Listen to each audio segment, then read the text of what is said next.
now turn up.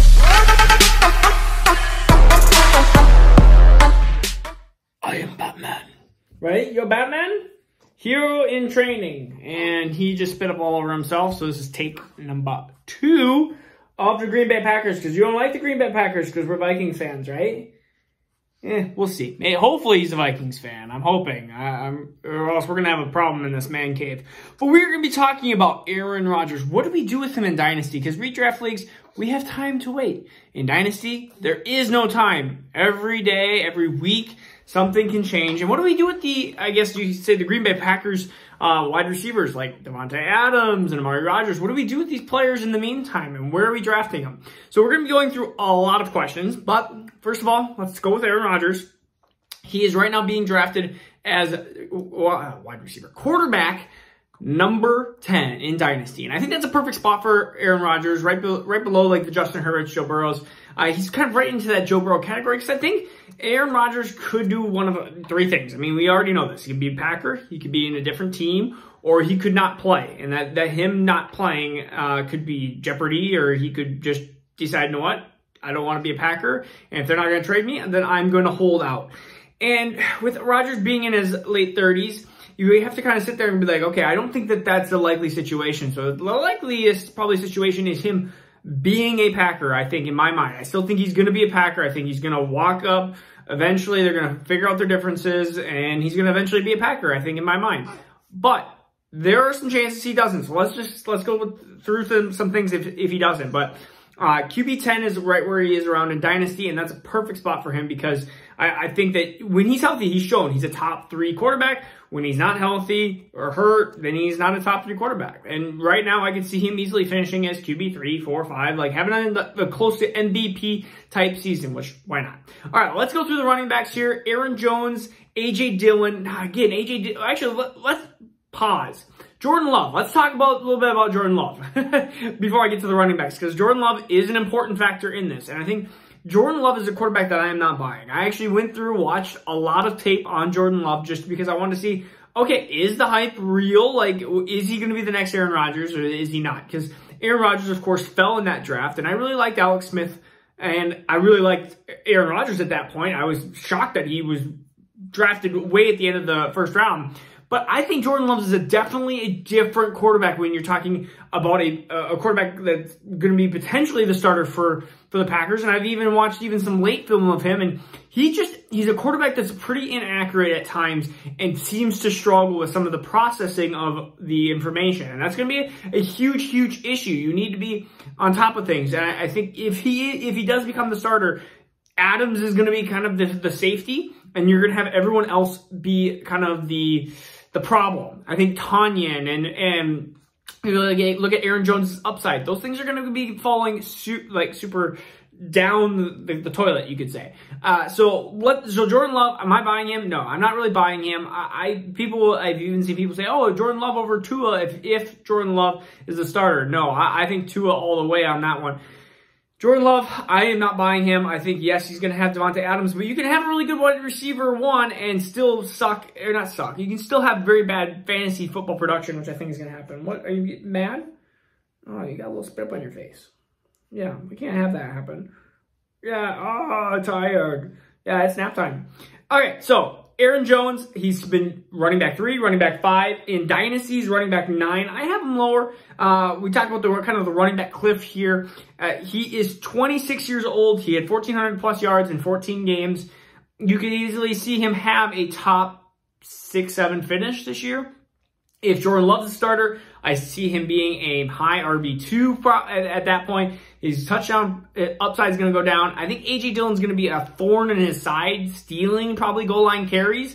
So A.J. Dillon being RB30, which is probably fine right there. I mean, maybe he used to be undervalued. Now he's just kind of right there in the middle. I think when Jamal Williams went, which we kind of knew that was going to go, then A.J. Dillon's stock rose. A.J. Dillon could have been through the moon if Aaron Jones left to be a Jet or something, but he didn't. So A.J. Dillon just kind of sitting there at RB30, a very, very important handcuff for A.J. Jones, owner in Dynasty, because Aaron Jones, A, older, and B, could I mean, A.J. Dillon could easily split time with Aaron Jones or steal goal line carries. I mean, you could see them not phasing Aaron Jones out, but utilizing Aaron Jones the next year or two when healthy. And when not, they're just going to ride it with A.J. Dillon 90% of the time. So A.J. Dillon, a very important handcuff, and would be a top 15 running back, top 12 running back probably. I would say 12 is a little bit tough, but top 15 running back if Aaron Jones was hurt. So let's look at Davante Adams, wide receiver 1. At this point, 28 years old, 1374, and 18 touchdowns last year, not even a full season for him.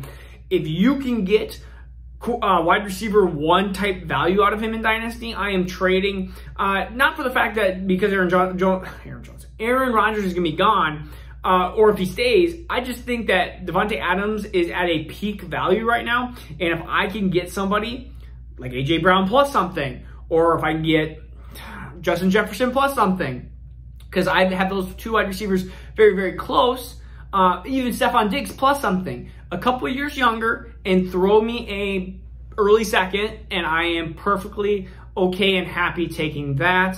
If I go any further, then I'm really going to need a first added on that. But I mean, Justin Jefferson, it would probably have to be an early second, maybe a late first, probably early second. Early second plus Justin Jefferson to equaling Davante Adams. Davante Adams is super up there, but again, we're talking about 28 and a half years old. How many more years does he have elite with him? And there's still Aaron Rodgers is a big question mark there. Like, if he leaves, then of course Adams' value is going to go down. So we have to bake that into some of the value there.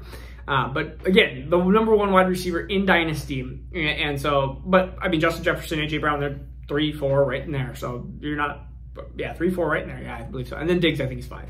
So it's right close to it. So Amari Rodgers, he's wide receiver 10 in rookie drafts. Yeah, you're like falling asleep, I think. Wide receiver 10 in rookie drafts. Again, I have him as a mid-second round rookie pick. I think if Rodgers goes, then Amari Rodgers upside, I know, lots of Rodgers, lots of Aarons. It makes it hard for talking sometimes. I think Amari Rodgers upside would go down, and then that's what's going to happen.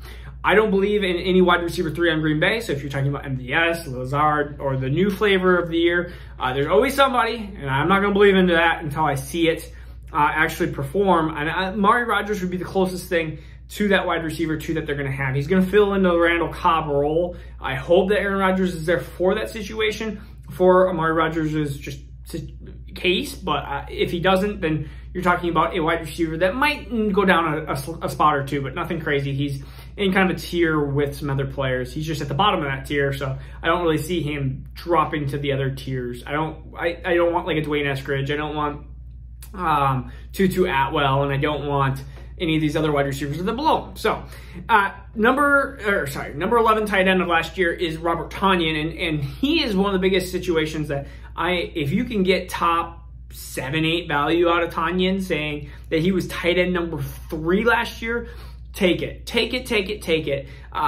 looking at the stats, like, this is just ridiculous. There are some players that get 111 targets, Judy, and barely get 50 catches.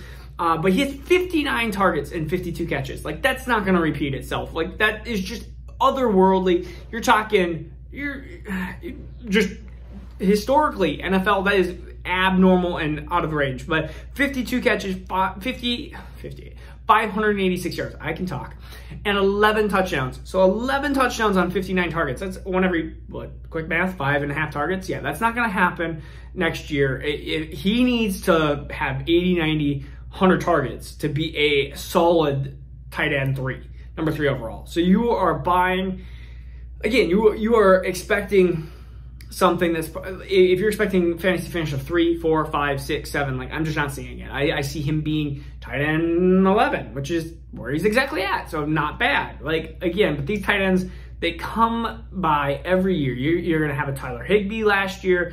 Oh my goodness, look at the run he's on. He's at 100 yards at 5 of his last 6 games, or whatever it was. And then he all of a sudden next year came out and did not do much. So that is exactly what you see with a lot of these tight end 2s. It's one of the least least reliable positions is tight end 2.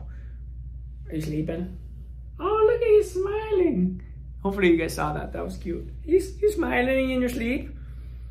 All right, it's nap time for him. All right, so again, this is Marcus with Dynasty Full Dads. We have the Patreon if you want rankings, Dynasty and rookie rankings, and we're going to be doing some more giveaways through the Patreon, and you can read through all the different descriptions of what you would get with that. When we hit 1,000 subscribers, we'll be giving away a Jerry Jeudy College jersey signed to one of you subscribers. All right, peace out. See you tomorrow. Now